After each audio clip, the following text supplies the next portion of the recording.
Our 1969 Ford F100/2002 Ford Lightning pickup truck called ThundersTruck has really come quite a long way. We've already got the wheelbase figured out. We've got some of the fabrication done as far as getting the bed and cab in place. So now we're getting to the point where we're starting to put details together to actually make the new chassis and driveline run inside this 1969 vintage cab and under the 69 bed. So at this point, it's starting to actually look like a truck, and confidence is high that we're going to be able to pull this one off. Once we got the bed and the cab fitted onto the chassis, our next challenge was to kind of connect the dots to make this thing actually a running and working vehicle. There was still a bunch of fabrication that needed to be done.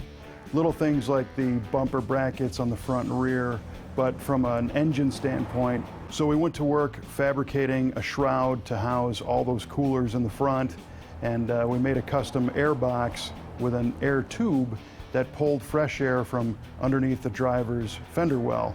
And the reason why we did that is you want to try to isolate the under hood air from the under fender air. The air in the fender is much cooler, which eventually means more power. Because the driveline was essentially 2002 Ford Lightning, we had the opportunity to install some performance parts that were designed for the Lightning. So we installed a set of BBK headers, which didn't really go in smoothly, no matter what year cab we had. It was kind of a battle to fit those in. But once they were in place, Adam fabricated a stainless steel exhaust system. We couldn't use an exhaust system that was made for the Lightning because the bottom of the truck was vastly different with the changing of the wheelbase and the location of the fuel pump and the fuel tank. So we found it better to build basically a straight exhaust system out. We put some cutouts in because the owner wanted to be able to turn the knob and hear the volume, and installed some Magnaflow mufflers and had the exhaust dump out the back. The next big challenge on this truck was the wiring.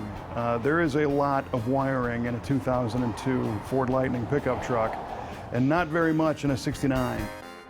So now we're on to the mess that is the wiring. We're trying to use the original 5.4 wiring harness with some modifications so we can retain ABS and some factory functionality. So the first thing I did was cut all this out of the original body harness. This is what we need for the engine. And I mounted the ECM in a similar place to where Ford put it on the Lightning. This is actually the grommet out of the Lightning. I put all the connectors back together and tied them up here in the fender and ran my wires through to the engine bay. And that leads us to what I got left here. This looks kind of scary. Really, it's not that bad. The biggest thing to do is get yourself one of these.